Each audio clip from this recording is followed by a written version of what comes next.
Number 4 बच्चों, number 4, किसी भी रासायनिक अभिक्रिया में भाग लेने वाले पदार्थ को क्या कहते हैं? किसी भी रासायनिक अभिक्रिया में भाग लेने वाले पदार्थ को क्या कहते हैं? तो किसी भी रासायनिक अभिक्रिया में भाग लेने वाले पदार्थ को अभिकारक कहा जाता है। रासायनिक अभिक्रिया में भाग लेने वाले पदार्थ को अभिकारक कहा जाता है। अगर बच्चों कोई अभिकारक या प्रतिफल ठोस है तो उसमें बच्चों हम संकेत क्या लिखेंगे? अगर ठोस है तो ठोस के लिए हम संकेत क्या लिखेंगे? एक बार कमेंट बॉक्स में बताइएगा। सर ठोस अगर है तो ठोस के लिए हम संकेत बच्चों, जैसे ठोस है ब्रैकेट में बच्चों एस लिखते हैं, छोटी एस लिखते हैं अगर बच्चों ठोस है तो। अगला सवाल है आप लोगों से, सवाल नंबर 6। सवाल नंबर 6, सल्फ्यूरिक अम्ल का फॉर्मूला क्या होता है? पिछले क्लास में हमने पढ़ा था स्टार्टिंग क्लास में कि सल्फ्यूरिक अम्ल का फॉर्मूला क्या होता है। तो बच्चों सल्फ्यूरिक अम्ल का फॉर्मूला H2SO4 होता है। H2SO4 होता है। मेरे बच्चे आपको बताना है कि प्रोटॉन पर कौन सा चार्ज होता है। प्रोटॉन पर कौन सा चार्ज होता है, जल्दी बताएंगे। तो प्रोटॉन पर जो चार्ज होता है बच्चों, इलेक्ट्रॉन पर ऋणात्मक चार्ज होता है और प्रोटॉन पर धनात्मक चार्ज होता है। तो प्रोटॉन पर धनात्मक चार्ज होता है। सवाल नंबर मेरे विद्यार्थी जी 8 है। सवाल नंबर 8 है, जब कोई पदार्थ अकेले या किसी अन्य पदार्थ के साथ क्रिया करके एक या एक से अधिक भिन्न गुण वाला नया पदार्थ बनाता है तो इसे क्या कहते हैं?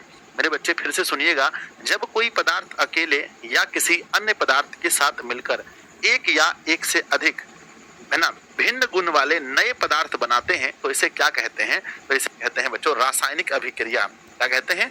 रासायनिक अभिक्रिया कहते हैं। रासायनिक अभिक्रिया कहते हैं।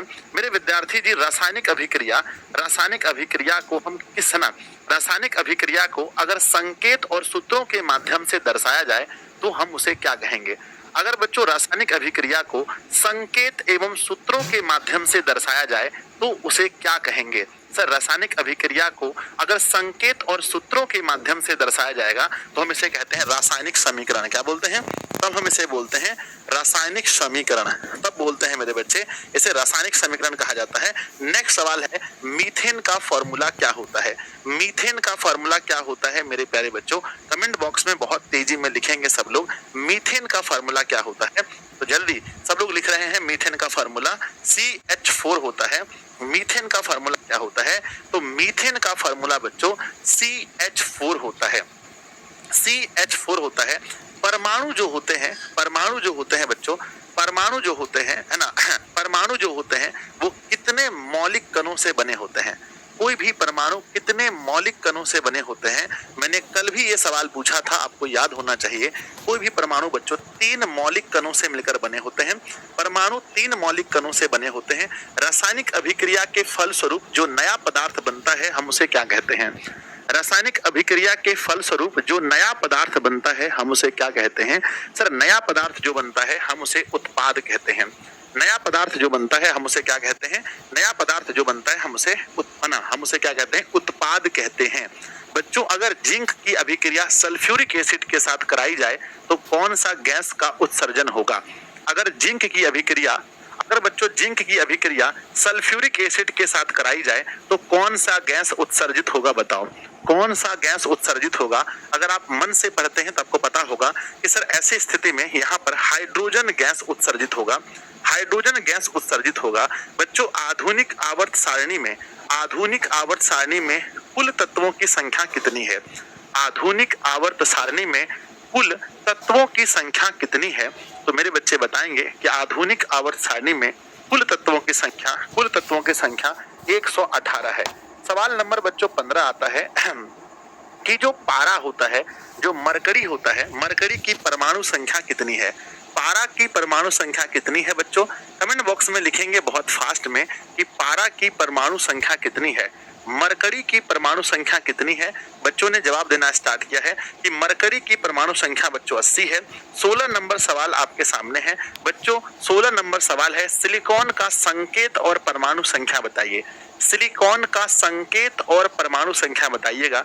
सिलिकॉन का संकेत और परमाणु संख्या। तो बच्चों सिलिकॉन का संकेत होता है SI और इसकी परमाणु संख्या 14 होता है। संकेत होता है SI और परमाणु संख्या क्या होता है? परमाणु संख्या 14 होता है। बच्चों नाइट्रिक अम्ल का सूत्र बताइए क्या होता है? नाइट्रिक अम्ल का सूत्र क्या होता है? नाइट्रिक अम्ल का फॉर्मूला क्या होता है बताइएगा। तो मेरे बच्चे नाइट्रिक अम्ल का फॉर्मूला HNO3 होता है। HNO3 होता है। HNO3 नाइट्रिक अम्ल का फॉर्मूला HNO3 होता है। मेरे बच्चे 18 नंबर सवाल पर चलते हैं, है ना। 18 नंबर सवाल पर चलते हैं। 18 नंबर सवाल पर चलते हैं। आधुनिक आवर्त सारणी में आवर्त की संख्या कितनी है? आधुनिक आवर्त सारणी में आवर्त की संख्या कितनी है बच्चों? तो आपको पता होगा कि आधुनिक आवर्त सारणी में आवर्त की संख्या बच्चों, आवर्त की संख्या 7 है। सवाल नंबर 19 है, ऑक्सीजन की परमाणु संख्या कितनी है? ऑक्सीजन की परमाणु संख्या कितनी है बच्चों बताइएगा। ऑक्सीजन की परमाणु संख्या 8 है। 20 नंबर सवाल में चलते हैं बच्चों। 20 नंबर सवाल में जो पोटेशियम होता है उसका संकेत बताएंगे। पोटेशियम का संकेत क्या है बच्चों बताओ। पोटेशियम का संकेत क्या है? यस, बहुत बढ़िया बहुत बढ़िया बहुत बढ़िया। पोटेशियम का संकेत बच्चों के होता है। क्या होता है? के होता है। तो 20 सवाल आप लोगों ने लगभग पढ़े और वो चीजें हमें पता चला कि हम लोगों ने जो पढ़ा था बच्चों वो एक बार रिवीजन हो पाया।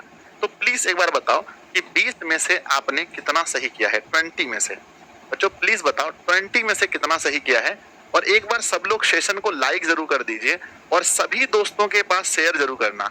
ये मुझे लगता है आज बच्चे कुछ कम जुड़े हैं, तो अगर आप लोग शेयर करेंगे तो वो बच्चे जरूर जुड़ेंगे। पहले सब लोग सेशन को लाइक कीजिए।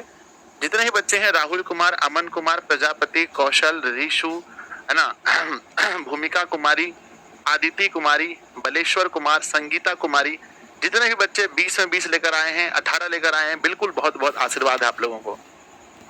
चलिए तो बच्चों अब हम लोग आगे बढ़ते हैं और आगे हम लोग पढ़ने का प्रयास करते हैं। तो आज का टॉपिक लिखिएगा, टुडे टॉपिक बच्चों, है ना। आज का टॉपिक लिखेंगे तो लिखेंगे बच्चों 2 डेज, है ना। लिखिएगा 2 डेज टॉपिक, यानी आज का जो टॉपिक है सबसे पहले हम समझेंगे कि जो रासायनिक, है ना, रासायनिक समीकरण होता है बच्चों वो कितने प्रकार के होते हैं।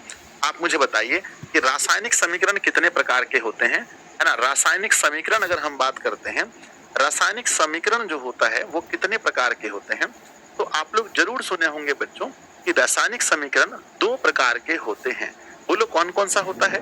सबसे पहला होता है सबसे पहला होता है, नंबर 1 होता है सबसे पहला रासायनिक समीकरण के प्रकार। अगर देखें रासायनिक समीकरण के अगर हम प्रकार देखें तो रासायनिक समीकरण बच्चों सबसे पहला होता है, सबसे